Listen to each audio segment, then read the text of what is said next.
My dear brothers and sisters in Jesus Christ, today our theme is about the forgiveness. Somebody said, forgiveness is the fragrance a flower sheds on the heel that has crushed it. Forgiveness is the fragrance that a flower sheds on the heel that has crushed it. And some other said that God forgives always. Human beings forgives sometimes, but the nature never forgives. That is what we are experiencing now.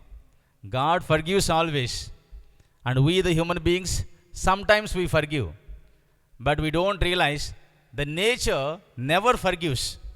That is why we have now all these viruses, pandemics, and famines and tsunami, is because we are doing something against the nature. Nature will not forgive you. It always gives you back, my dear friends. In today's gospel, we see Jesus is teaching us an important lesson. He tells us that how often one should forgive. Peter is approaching Jesus with a doubt because Peter heard the yesterday's gospel text. In the yesterday's gospel text, we see Jesus is saying, if one of your brother or sister has committed sin against you, you have to follow certain methods. What is the first policy? First method is, first go and meet them and correct them privately, individually. Talk to one. And second one is, if he is not changed, if he is not convinced, the second method is, take him to the one or two witnesses. And if he is not convinced, now take him to the community or to the church. Even then, if he is not ready to be converted, changed, convinced, then Jesus said, then consider him as the pagan and the tax collector. When Jesus said, all the disciples were there, and Peter heard this one. Now Peter was having the doubts about that gospel text. That is why immediately Peter was coming to Jesus and saying, how many times should I forgive my brother? Now Jesus told three methods, Now he is asking, how many times should I forgive? Is it enough 7 times? According to the Jewish custom, 3 times was enough. But Peter is saying, see, Peter is the nature. He is the one who questioned. And he is the one who is giving answers also. He gave the question. He was asking the question, how many times should I forgive? Then he is only giving suggestion. Is it enough 7 times? Now Jesus says, no, Peter, it is not enough the 7 times. But you must be able to forgive your brother or sister 70 times 7.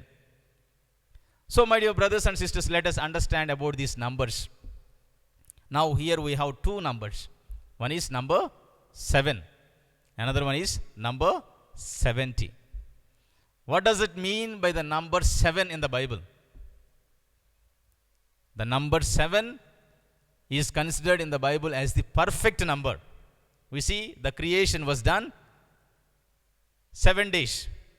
Jesus spoke on the cross the 7 words. And the Catholic Church have how many sacraments? We have the 7 sacraments. So the number 7 is always the perfect number, the total number. And what about the number 70? Number 70? 70 times 7, no? What about the number 70? 70? 70 apostles. Okay, the disciples. 70 disciples are there. But what I understood is, the lifespan of the human being is naturally, how many years? 70 years. In the Bible it is written, the lifespan is 70 years, and for those who are strong, maybe they live up to 80 years. So the normal span of the human beings is 70 years. So when Jesus said 70 times 7 means, what he is saying is that you have to forgive your brother and sister all throughout of your life. 70 years you must be able to forgive. 70 years you have to forgive. And how you have to forgive? in a total way, in a perfect way, not in half, not in quarter. You must be able to forgive them in a perfect way all throughout of your life. That is called the 70 years, my dear friends. So 70 times 7, if you multiply, how much it comes? Huh? 70 times 7, 49 or 490 times it comes. And we see these numbers 7 times, 70 times in the Bible also. We see Genesis chapter 4, verse 15. Genesis chapter 4, verse 15. Then the Lord said to him, not so. Whoever kills Cain will suffer a sevenfold vengeance. Whoever kills the Cain, God is saying, they will suffer a sevenfold vengeance. So the number 7 we have here. And what about the number 70? Chapter 4, verse 24. If Cain is avenged sevenfold, truly Lamech 77fold. Here we see in Genesis, the numbers refer to vengeance. The numbers refer to punishment. But here, the 70 times 7 in the Gospel of Matthew is not referring to the punishment. He is not referring to the vengeance, but it is referring to the forgiveness. 70 times 7, my dear friends. Here, Jesus is not teaching us a mathematic lesson. 70 times 7 is 490 times. So, he is not teaching us mathematics. What Jesus wants to teach us here is the grace lesson. It is not the mathematics lesson, but it is the grace lesson. Who can forgive habitually without becoming a forgiving person? See, you cannot count, no? 1 time, 2 times, 3 times, 4 times. If you are counting, how many times you have to forgive? 490 times you have to forgive. 70 times 7 means. By the time that you forgive 490 times, either you will die or another person will die. So there is no chance. And you will not be able to forgive a person once, twice, thrice, 10 times if the forgiveness is not your habit. It becomes a habit for you to forgive when you are going on forgiving once, twice, thrice, 10 times, 20 times, then the forgiveness becomes a habit for you. So you cannot count the numbers in your head. Jesus is not saying count the numbers once, twice, thrice in your head. I have forgiven him, I have forgiven her 4 times, 5 times. But Jesus is proposing the method, you have to forgive a person with your heart, not with your head, my dear friends. And you know, once it seems the mind and heart, both of them were talking. The mind was telling to the heart, you are sending simply the messages, WhatsApp messages, Facebook messages, without any purpose. Simply sending good morning, good afternoon, good evening, God bless you. Every day you are sending to so many persons, so many messages without any purpose. Then the heart said to mind, why I send so many messages? Because you want the reason, but I want the relation. The mind always looks for the reasons. The heart always looks for the relationships. The forgiveness is possible only when your heart wins over the mind. If you are a person who is working with the mind, who are looking for the reasons, the logical things, for you the forgiveness becomes very difficult. Because for you, who is right, who is wrong? That is the question always. I have not done anything wrong. Why should I ask forgiveness? Because you are working with your mind. So Jesus is saying, don't count with your mind. Don't work with your mind. Work with your heart. Your heart should win over the mind. Only then you will be able to forgive the person 70 times 7, which means 70 years you have to forgive, and your forgiveness should be total and perfect, my dear friends. Once a traveler was passing by near the river, it seems. and he had seen a old man was trying to save the scorpion in the river. It was about to go away in the water. It is about to be drowned. And this old man was trying to catch that one and help the scorpion. And whenever he was trying to catch that one, what is happening? The scorpion is giving him a sting, a bite. And this traveler had seen him and said, "Why do you keep trying to save the scorpion? And it stings you every time you touch it." And the old man replied to him, "Because it is the scorpion's nature to sting, and it is my nature to save. And why should I change my nature because of the scorpion's nature?" What is the nature of the scorpion? If you touch, it gives you bite. It stings you. And what is our nature? Our nature should be the nature of forgiveness and the nature of saving the other person. So the God's nature is, as I told you, God forgives always. He forgives us unconditionally. Without any limitation, He will be forgiving. You see, have you ever seen any other church that they have written that only 10 times you are allowed to come for the confession all throughout of your life? Anytime. Any church. Did they write like that? Imagine if they write like that. Only you are allowed 10 times in your lifetime to come for the confession. So there is no limit. You can go every day also for the confession. So God is ready to forgive us the number of times. It is not 490 times. Without any limit, He wants to forgive us, and that nature should be our nature. Once, I will be giving example because of the forgiveness. A priest is there whose name is called Arnold. Before becoming the priest, he had committed a big sin, a sin of adultery. And afterwards he became the priest. And he was celebrating the sacraments. He was listening to the confession. He was celebrating the Holy Eucharist. But always he had a doubt in his mind that whether God has really forgiven his sin, the sin of adultery, before he became the priest. Always he had a doubt whether God really forgives our sins or not. And once he told the Lord, "Lord, I would like to leave my priesthood because I am not convinced. I am not experiencing the grace in my ministry." And while he was walking on the riverside, so he wanted to test Lord.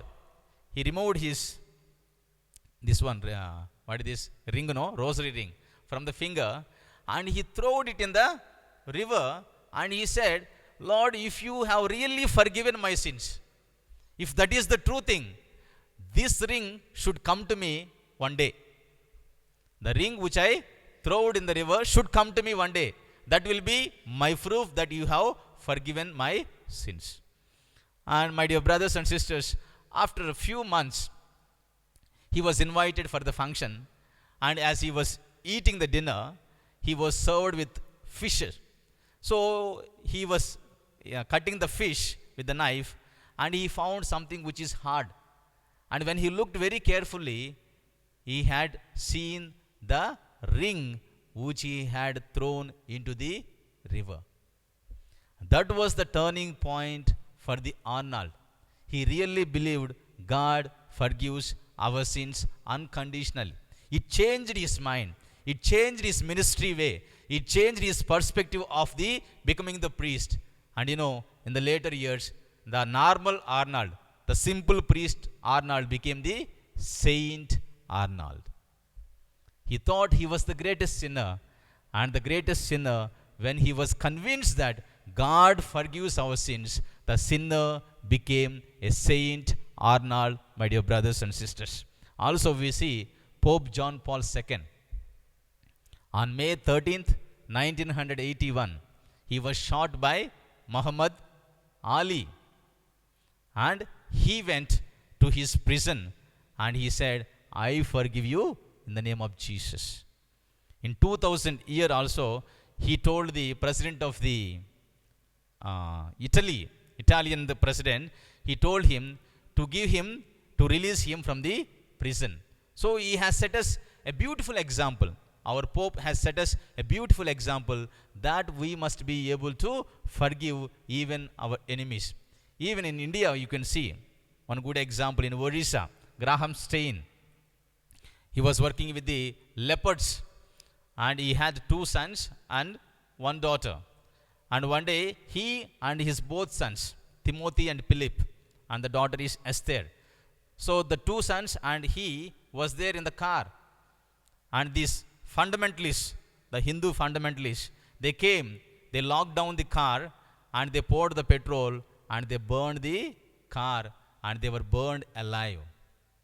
And after a few days, when the wife of Graham Stein was asked about these enemies, she said, in the name of Jesus, I am able to forgive these enemies.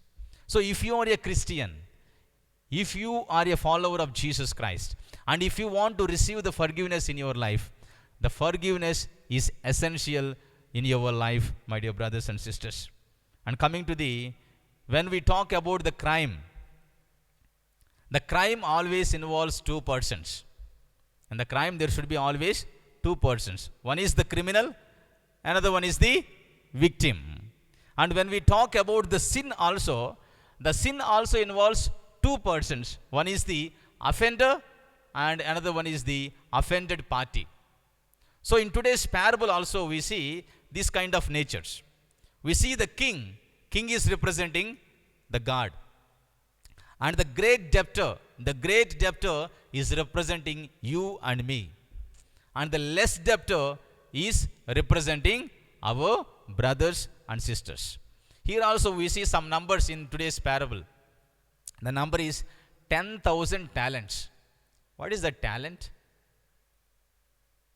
Talent is singing talent, preaching talent, dancing talent. Here, one fellow is vowed to the king 10,000 talents. According to the Bible, in the New Testament times, 1 talent is the largest sum of money in the New Testament times, which equals to 6,000 denaries. So today I am teaching you mathematics. 1 talent is equal to 6,000 denaries in the New Testament times. And now this fellow vowed how much? 10,000 denaries. 10,000 denaries into 6,000. 10,000 talents into 6,000 denaries, which means 6 crores. In our language, 6 crores denaries. And 1 denari is the daily wage of the worker. And normally if you count in our language, the daily wage of the worker, if you count like 200 rupees, 200 rupees, 6 crores into 200 rupees, which comes that how much he owed is 1,200 crores of money in our language. How much he owed? 1,200 crores of money he has to give to the king. Is it possible to pay? Is it a small debt? Big debt. 1,200 crores of money. And when he was asked, then he said, I am not able to pay. He begged him. Then the king wrote off everything. He said, okay, I forgive you. You don't need to pay anything. How much money? 1,200 crores of money. And now this fellow is going out. And somebody have to give him a little money, a little debt. How much it is? In the Bible it is said, 100 denaries it is said. And denari we counted like 200 rupees. 100 denaries into 200 rupees means, which means 20,000 rupees. You see the difference? 20,000 rupees and 1,200 crores. But this fellow was not able to forgive him. He was catching him by the collar, it is said. He was catching him by the collar and said, you must pay. If you are not paying, I am going to throw you into the prison. And he threw him into the prison. So the great debtor is you and me. The small debtor, which means 20,000 rupees, is our brothers and sisters. So we are indebted to God so much. Whatever we have is given by God, isn't it? I was telling last time, I think, about one fellow was going to the doctor. He was having the toothache and so on. So whatever we have is given by God. and exclusively something belongs to us, which is only our sins. Whatever we have belongs to God, except our own sins. So we must be able to come and ask the Lord, Lord, forgive our sins.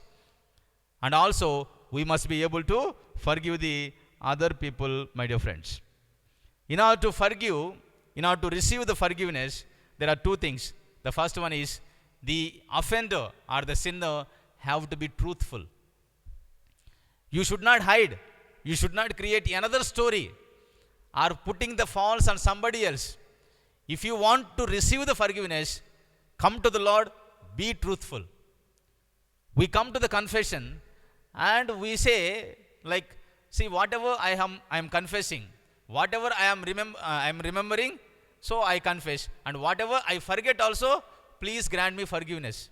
But I always have a doubt whether sometimes we will be saying like this, like, even though we remember, we don't want to tell it.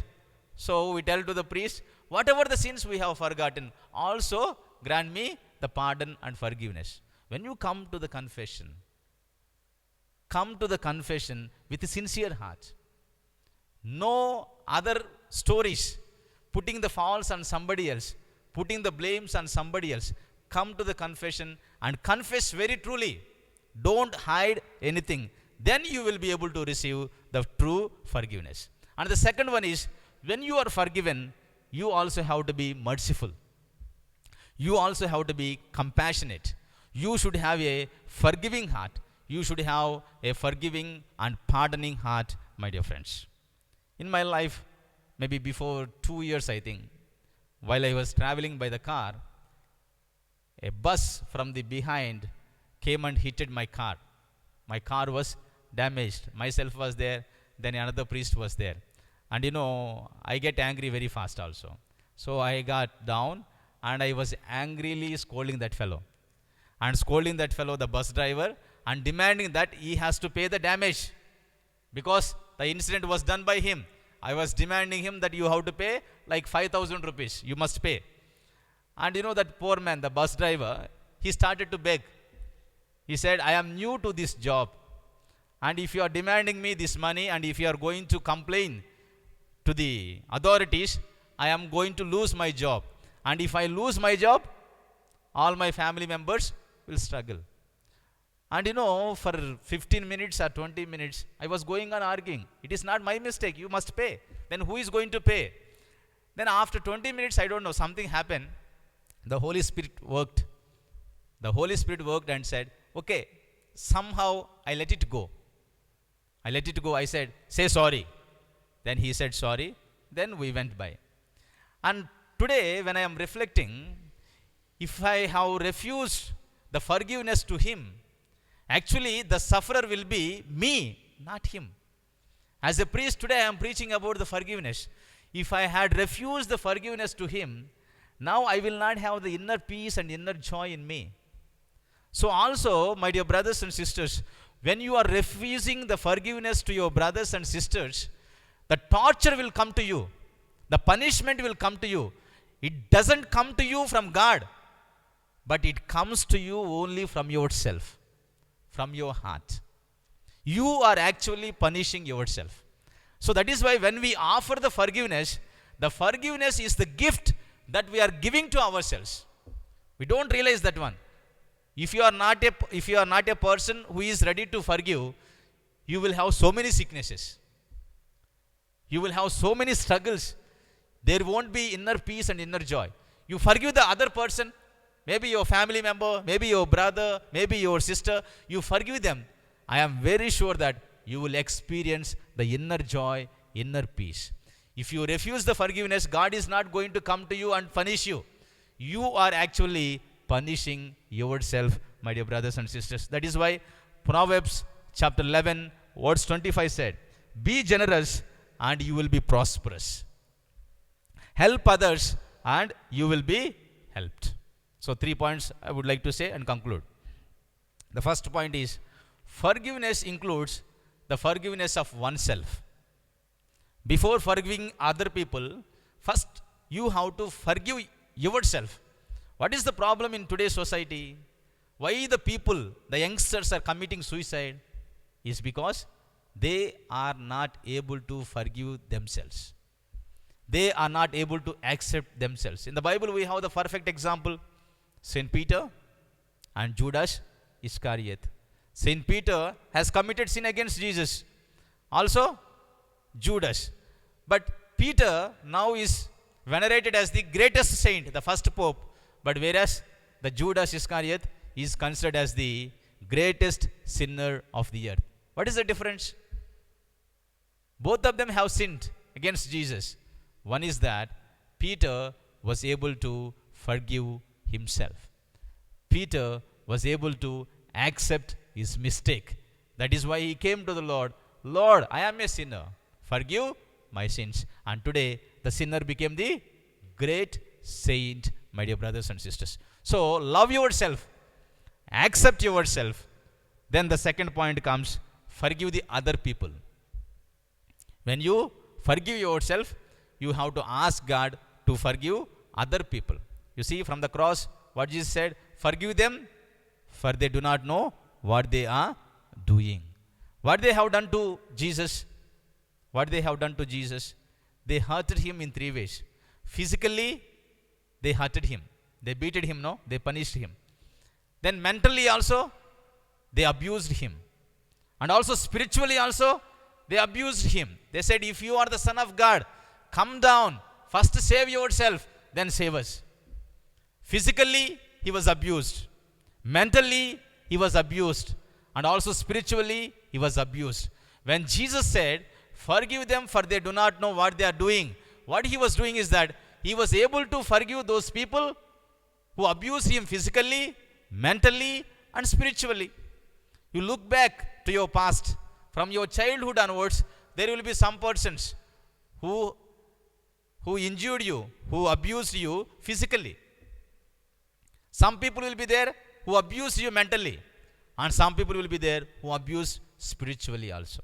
So, recall those persons, physically, mentally, and spiritually. Like Jesus, you must be able to say, Lord, I am forgiving those persons who caused me the pain, who caused me the suffering, who abused me physically from my childhood. They may be our relations, they may be the teachers, who abused me mentally and who abused me spiritually. Today, I am forgiving them.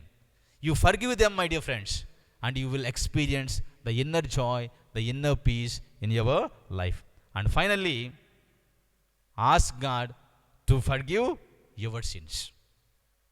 Ask God to forgive your sins. I think last time I told you about Jerome. Jerome went to Bethlehem to attend the Christmas. And as he was attending the Christmas, Jesus appeared to him and said, what are you going to give me the gift?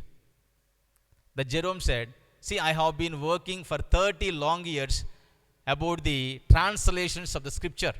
So I will offer all my work as the gift for you.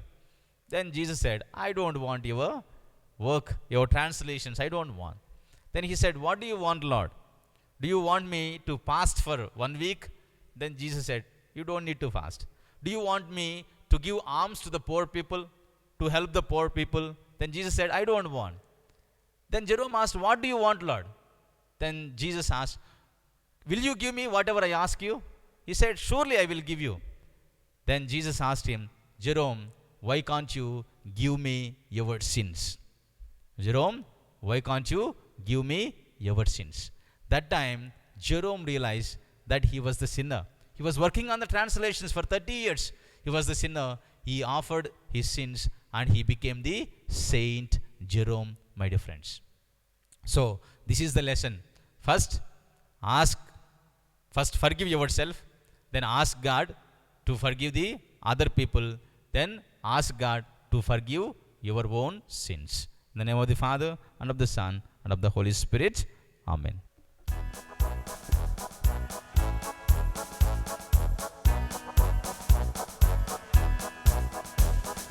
Go, the Mass is ended, children of the Lord. Take His word to others as you've heard Though the Mass is ended, go and tell the world. The Lord is good, the Lord is kind, and He loves everyone. The Lord is good, the Lord is kind.